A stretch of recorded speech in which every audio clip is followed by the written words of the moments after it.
Hello, everybody. My name is Danielle Theodore, and today I am going to be delivering our professional development. Today, we're going to be addressing concerns through a teacher leader initiative. So, you might be wondering, why are you here? The purpose of today's professional development is to address the issues and concerns relating to student achievement in our school building. With this professional development, teachers are going to gain knowledge and skills that they can use for effective classroom teaching in their classrooms, and this will lead to student achievement.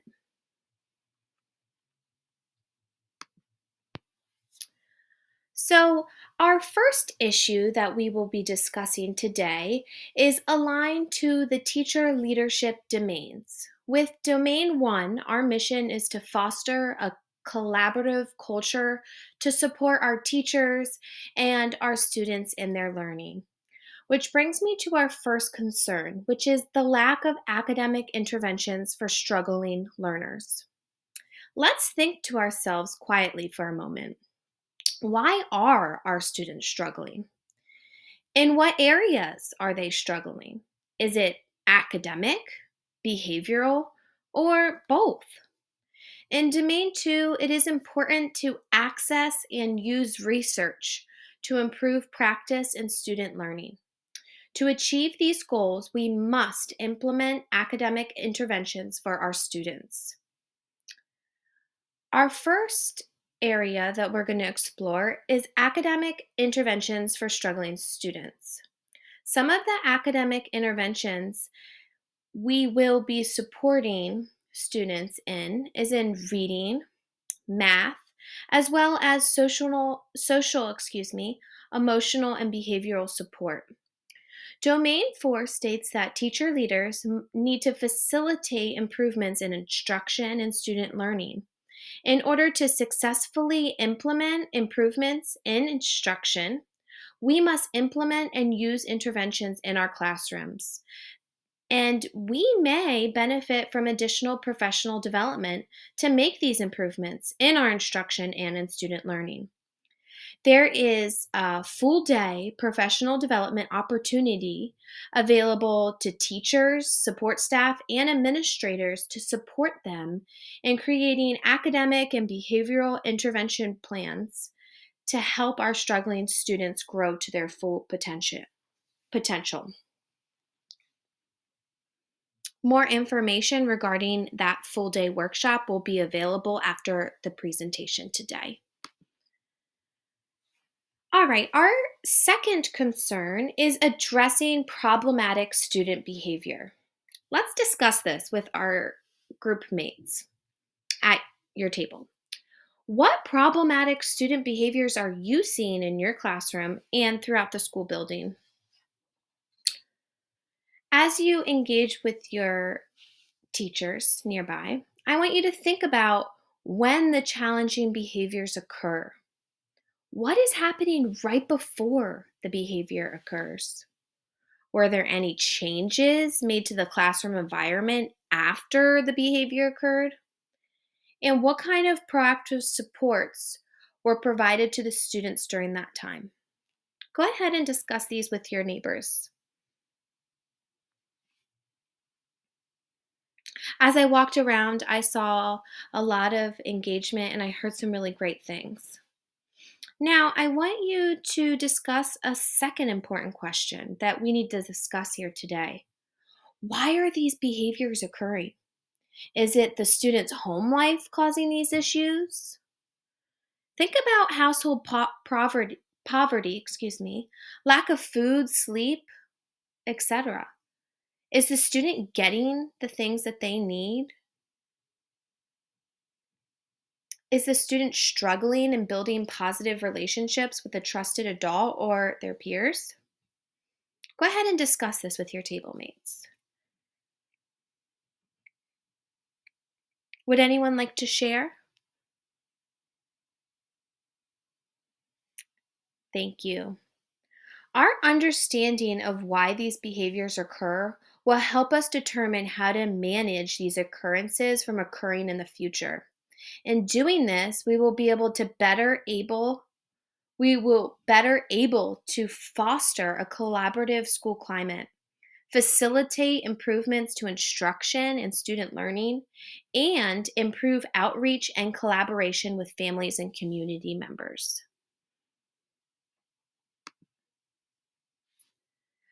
Now we need to discuss some strategies. Before we can address these challenging behaviors, we must understand that most of these students who are consistently engaging in problematic behaviors typically progress through an acting out cycle. If you take a look at the image on my far right, this is the 7-stage process of the acting out cycle. A student may engage in these stages. At first, the student might feel a little bit triggered, then they start to get agitated, and then their behaviors accelerate. Okay. And at this time, we're seeing lots of negative, problematic behaviors. They might be having outbursts. They might not be able to control themselves at this time. They're slowly accelerating into the peak of our acting out cycle. And they're like in the red zone right now. And they need strategies to help them de escalate, calm down safely and effectively back into the recovery part of this acting out stage. We really want to get them de escalated back into the recovery stage so they're back in their calm self.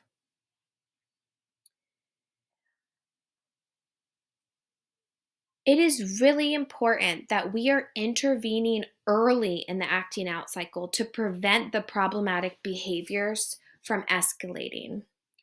We want to make changes to the classroom environment. We want to give students proactive supports to help them manage behaviors, to help them manage their feelings and emotions. I would like you to discuss some strategies that you use in your classroom that you could give the student engaging in this 7-stage acting out cycle. Also, please discuss some changes you can make to your classroom environment. Go ahead and share out with your neighbors beside you. I heard a lot of really great strategies. Would anyone like to share some strategies that they use or changes that they make into their classroom? Thank you for sharing. All right, now I would like you guys to discuss some important things. Which strategies do you feel will work best for each area of concern? Now, our areas of concern are lack of academic interventions for struggling learners. Think about what strategies do you think will best fit the needs of your students? What strategies do you feel will work best for addressing problematic student behavior in our classrooms and throughout our school building?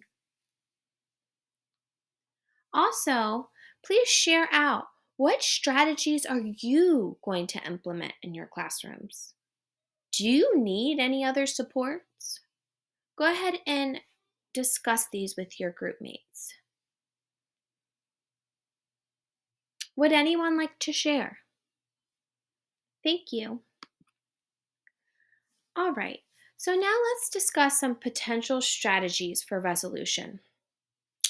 First of all, we need an instructional support team to address concerns 1 and 2. In order to see resolution, we need to have strategies that can be implemented and considered useful in all of our classrooms. Our instructional support team will be able to help your struggling students in reading, math, and for social, emotional, and behavioral purposes. This team will help the students who are engaging in problematic student behaviors. Our struggling students will also be able to receive small group and whole group support from our instructional support team. And you might be wondering, how is this going to happen? Well, we need more funding for intervention positions and we need more funding for counselor positions in order for our instructional support team to best fit the needs of teachers and our struggling students. The second strategy needed is ongoing data meetings. If we are implementing all of these supports in reading, math, and for social, emotional, and behavioral purposes, we need to have ongoing data meetings. In these meetings, teachers and members of our instructional support team will discuss things such as when should these interventions begin? How long should these students receive these supports and interventions? What resources do educators need to support the students? And what is the students' progress? Are the students who are receiving these interventions and supports making the necessary progress? Our mission is to support and ensure that all general education resources are being used to benefit the student and that these interventions are targeted and coordinated to help them achieve success. You might need to discuss with the instructional support team at these data meetings. Is the student making the necessary progress that they should be getting at this point in their intervention? Does the team believe that we need to begin the EMT process? Do we need to reconsider the screening for special education services? These are some of the things that the instructional team will be discussing at these ongoing data meetings. And finally, the third strategy is teacher student relationships. Teachers need to be building strong relationships with students. Are you having classroom meetings with your students daily? Do you even need to pause instruction to build meaningful relationships with your students? This will help you build connections with your students and also help in making your classroom a safe and respectful learning environment. Are all your students' basic needs being met? Do they have adequate food, clothing, and housing at home? If not, we need to discuss these issues further. Are you engaging with your families of your students? Are you making positive home and school connections with families? Are you sending those positive notes home, making those phone calls, sending those emails? Family engagement is key, and it will contribute to positive student outcomes and student achievement. It will also help to decrease disciplinary issues and lead to improved parent teacher and teacher student relationships, and thus an improved school environment. Finally, are you giving your students positive encouragement and using our school's positive reinforcement incentives to encourage positive behavior?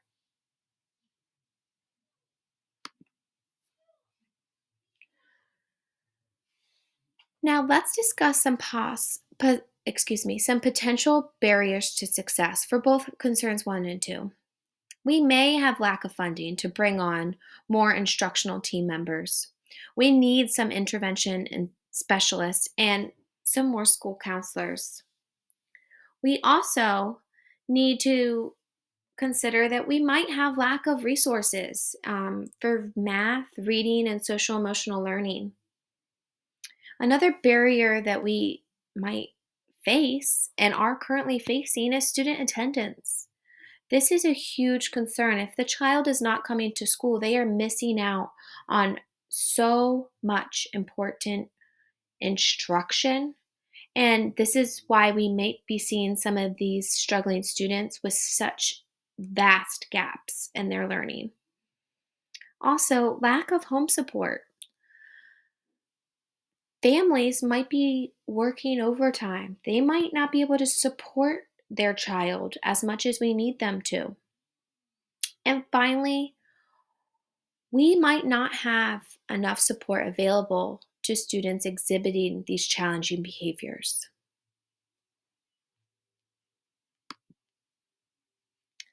I would like you to discuss a couple potential barriers and potential strategies with your group mates. Please discuss with your colleagues if there's any additional barriers that we need to overcome. I ask that you write these barriers down on a sticky note and place them on the discussion board over here on the left side of our classroom. You're also going to discuss some potential strategies. I want you to discuss these with your colleagues. Are there any additional strategies that we need to overcome as a school? Please write these on the sticky note and place them on the right side of our discussion board. I'm going to give you guys about 10 minutes to do this.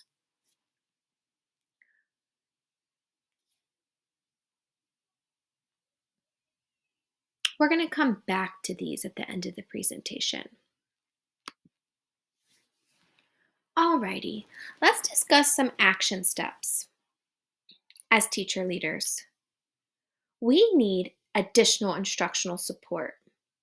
We need to meet the teacher's needs and the students' needs. Teachers might need more resources, more support in their classroom. Students have needs too, and we might need to be meeting those. What are the needs? How can we best meet them? We also need the best reading, math, and social emotional learning resources in all of our classroom across grade levels. We need to have these ongoing data meetings. Are these students making progress? How often should they receive their supports and interventions? Teachers also need more collaborative planning with support staff, counselors, and instructional support team members. It is also important that we're identifying and tracking the student misbehaviors with support from the school counselor. How often are these occurrences occurring? How can we decrease the amount of occurrences? And finally, we need improved family engagement. We need to be connecting with families. All right, let's talk about the resources that are available. We are going to have ongoing teacher meetings to discuss best interventions, best supports for our students. In these meetings, we're going to discuss the student progress and the possible ways and strategies to best meet the students' needs. We will also need team planning. In this team planning opportunity, educators will be responsible for creating meaningful and engaging lessons, differentiating for your diverse learners, and tracking progress. We will be using the data that we collect in these lessons to inform our next steps in the instructional process. Also, there will be additional professional development opportunities and workshops that you can sign up for at the end of this presentation so you can best support your students in both Concern 1 and Concern 2. And finally, I want you to think about what other resources do you need for your classroom and for your students. You will be able to share those with me at the end of this presentation. Remember that we are providing a multi-tiered system of supports to support our students' academic, behavioral, social, emotional, and mental health needs. Our teachers and instructional teams will be supporting students at Tier 1, which is the green part of our pyramid here. And in this Tier 1 support, this is given to all students in the classroom. At Tier 2, in this yellow part of our visual here, this is given to some students, and this is where we're going to have the student groupings from our instructional support team. In this yellow zone, this is only given to about 15% of the students. And finally, in Tier 3, This is given to a few students, okay? Again, we're going to have these student groupings, and this is going to help prevent our gaps, to help close those gaps. Again, our instructional support team will be implementing these supports, and general education classrooms teachers will be giving these supports as well. So we need to consider, should the whole class be receiving these supports in the green zone here by the instructional support team members and the general education teacher? And in this red and yellow zone, who is giving these supports? Are these students being pulled outside of the classroom for one-on-one small group support? Or are these interventions going to be a plug-in kind of support? Are they going to be meeting at the back table and getting more individualized tier 2 and 3 support? Do we have any questions so far about the level of supports? If you do, you can write them down on the sticky note and you may submit them to me at the end of the meeting. I'm also going to ask that you all complete an exit survey. I have 5 questions up here, and I'm going to pass out the handout, and I want you to reflect on today's professional development. What was the most useful part of this staff development and why?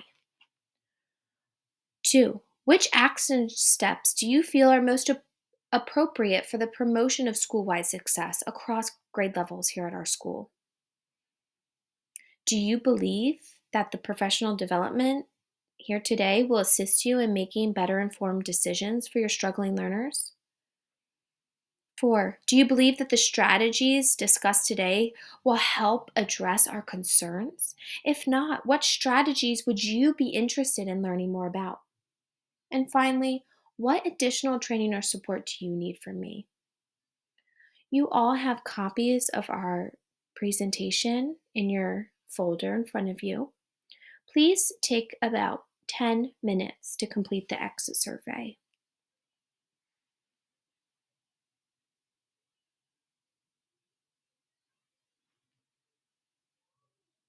Alrighty, thank you everybody for your time. Thank you for your engaging conversations. And I look forward to part 2 of our professional development, where we assess how well our supports are making an impact in our school. Thank you, everybody, and have a great rest of your day.